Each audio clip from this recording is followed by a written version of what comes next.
So hello friends, welcome back to your channel class day. आज की इस video में हम करेंगे class 10th Hindi Kshitij book prose part यानी कि गद्यांश पार्ट का चैप्टर नंबर 1 नेताजी का चश्मा, जो कि स्वयं प्रकाश जी ने लिखा है। इस चैप्टर के क्वेश्चन आंसर्स तो चलिए करते हैं फटाफट आज का ये वीडियो।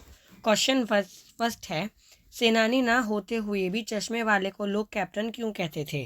तो जो चश्मे वाला था वो कोई स्वतंत्रता सेनानी नहीं था, कोई स्वतंत्रता का सिपाही नहीं था, लेकिन फिर भी वहाँ के लोगों से कैप्टन कैप्टन कहकर कहते थे। तो उसका क्या कारण रहा होगा?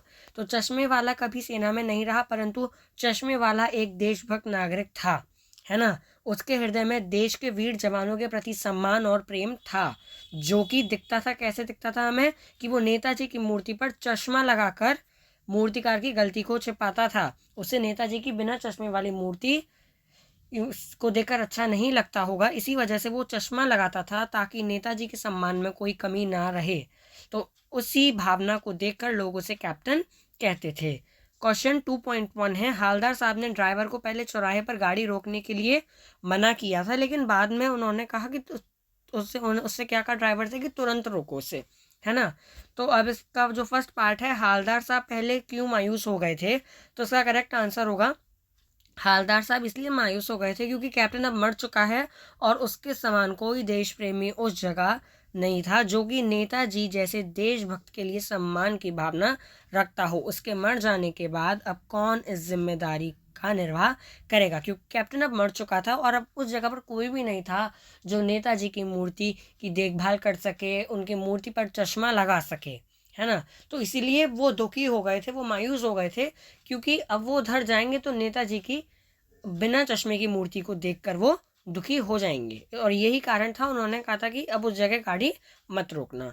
अब इसका जो दूसरा पार्ट है वो है, मूर्ति पर सरकंडे का चश्मा क्या उम्मीद जगाता है? तो जब वो वहाँ जाते हैं कि देखते हैं कि मूर्ति पर जो है वो सरकंडे का चश्मा लगा हुआ है, तो वो किस टाइप की उम्मीद जगाता है? तो इसका आंसर होगा, मूर्ति पर लगे सरकंडे का चश्मा इस बात का प्रतीक है कि आज की देश की आने वाली पीढ़ी में मन में देश भक्तों के लिए सम्मान है। मतलब जो आने वाली भावी पीढ़ी है और जो मतलब छोटे बच्चे हैं, उनके मन में भी हमारे देश के वीर जवानों के लिए, स्वतंत्रता सेनानियों के लिए मन में देशभक्ति है। भले ही उनके पास साधन ना हो, परंतु फिर भी वह सच्चे हृदय से वह सरकंडे का चश्मा भावनात्मक दृष्टि से मूल्यवान है ना। क्योंकि सरकंडे का चश्मा बनाया था, इसका मतलब उनके पास साधन नहीं थे, लेकिन उन्होंने कोशिश की और कोशिश में वो सफल हुए और उन्होंने नेताजी को सरकंडे का चश्मा पहनाया भी। तो उनकी इसी भावना को देखते हुए, मतलब ये जो उनकी भावना है ये भी बहुत ही ज़्यादा मूल्यवान है। अतः उम्मीद है कि बच्चे गरीबी और साधनों के बिना भी देश के लिए कार्य करते रहेंगे। अब इसका थर्ड पार्ट है, हालदार साहब ने इतनी सी बात पर भावुक क्यों हुए, है ना। हालदार साहब इतनी सी बात पर भावुक क्यों हो उठे? उन्होंने जब देखा कि मूरी पर सरकंडे का चश्मा लगा हुआ है तो उस भावुक उठे, ऐसा क्यों था? तो इसका आंसर है, उचित साधन ना होते हुए भी किसी बच्चे ने अपनी क्षमता के अनुसार नेताजी को सरकंडे का चश्मा पहनाया। यह बात उनके मन में आशा जगाती है कि आज भी देश में देशभक्ति जीवित है।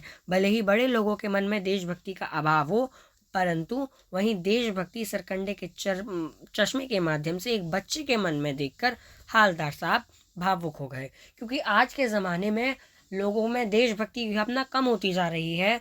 जो बड़े लोग हैं, जवान लोग हैं, उनके मन में देशभक्ति भी भावना का अभाव है, लेकिन जो छोटे बच्चे हैं जिसने वो सरकंडे का चश्मा बनाया है, उसमें जो भावना है देशभक्ति की वो परिपूर्ण है, पूरी तरह से उसके मन में देशभक्ति की भावना कूट कूट कर भरी हुई है, ऐसा हम कह सकते हैं। और इसी बात को देखते हुए वो भावुक हो गए थे। थर्ड क्वेश्चन है, हमें आशय स्पष्ट करना है ना, मीनिंग सही से बताना होगा कि क्या कहना चाहते हैं।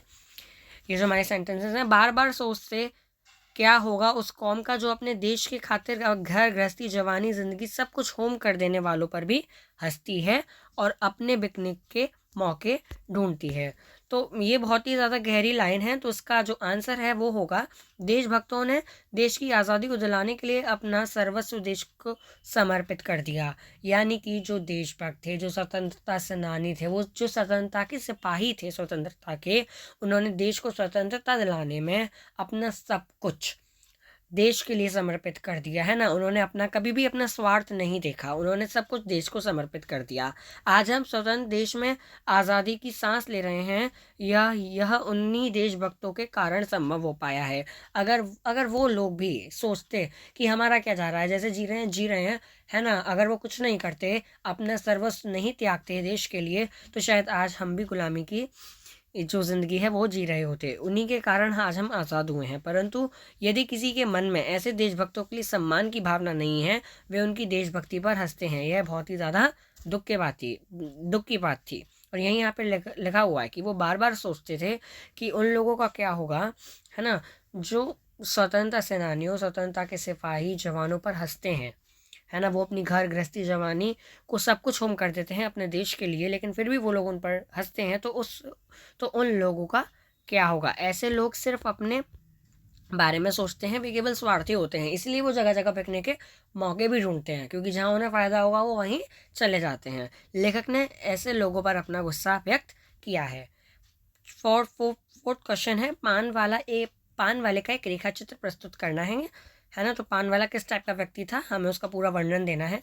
तो पान वाला मस्त वाला व्यक्ति था। सड़क के चौराहे के किनारे उसकी पान की दुकान थी। वो काला और मोटा था, उसकी तोन भी निकली हुई थी। वह जब हंसता तब उसकी तोन हिलती भी थी। एक तरफ वह ग्राहकों के लिए पान बनाता रहता था, वहीं दूसरी ओर आसपास की नज़र भी रखता था। उसके मुंह में हमेशा पान भरा रहता था। पान खाने के कारण उसके दांत लाल और कहीं कहीं काले पड़ गए थे। स्वभाव से वह मजाकिया था और बातें बनाने में माहिर भी, है ना। अब फिफ्थ का क्वेश्चन है हमारा, वो लंगड़ा किया जाएगा फौज में, पागल है पागल। तो ये जो वाक्य है ये हमारा बोला था पान वाले ने कैप्टन के लिए। तो कैप्टन के प्रति पान वाले की इस टिप्पणी पर अपनी प्रतिक्रिया लिखिए, है ना। कैप्टन जो था वो लंगड़ा था, तो इसी वजह से पान वाले ने कहा कि वो लंगड़ा किया जाएगा फौज में, वो तो पागल है। तो हमें इस वाक्य पर ये जो उन्होंने कहा है इसके ऊपर अपनी टिप्पणी करनी है। तो इसका उत्तर होगा, पान वाले ने कैप्टन को लंगड़ा तथा पागल कहा है, जो कि अति गैर जिम्मेदाराना और दुर्भाग्यपूर्ण वक्तव्य है। क्यों है ऐसा? क्योंकि एक तो जो कैप्टन है वो नेताजी की मूर्ति का ख्याल रख रहा है, अपनी देशभक्ति को दिखा रहा है, लेकिन फिर भी जो पान वाला है वो उसका मजाक उड़ा रहा है ना। एक वो अपाहिज है, वो उसकी अपाहिजता का भी मजाक उड़ा रहा है और उसकी देशभक्ति का भी वो सम्मान नहीं कर रहा है। कैप्टन में एक सच्चे देशभक्त के सभी गुण मौजूद हैं, जो पान वाला या समाज के अन्य किसी वर्ग में नहीं है। वह शारीरिक रूप से भले ही लंगड़ा है, पर उसकी मानसिक शक्ति तीव्र है, जो कि पान वाले की नहीं है, क्योंकि उसका मजाक उड़ाता है। वह कभी भी नेताजी की मूर्ति के बगैर चश्मे को जो नेताजी की मूर्ति थी वो उसे कभी भी बगैर चश्मे के नहीं रहने देता था। जो भी उसके पास चश्मे होते थे, जो उस पर फिट बैठता था, वो उस मूर्ति पर लगा देता था, और इससे ही उसकी देशभक्ति की भावना का पता चलता है। अतः कैप्टन पान वाले से अधिक सक्रिय, विवेकशील और देशभक्त व्यक्ति था। तो इसी के साथ हमने नेताजी के चश्मा चैप्टर के क्वेश्चन आंसर्स कर लिए हैं। आई होप आपको इस वीडियो से काफ़ी हेल्प मिली होगी। Thank you. मिलते हैं एक अगली वीडियो में एक नए टॉपिक के साथ।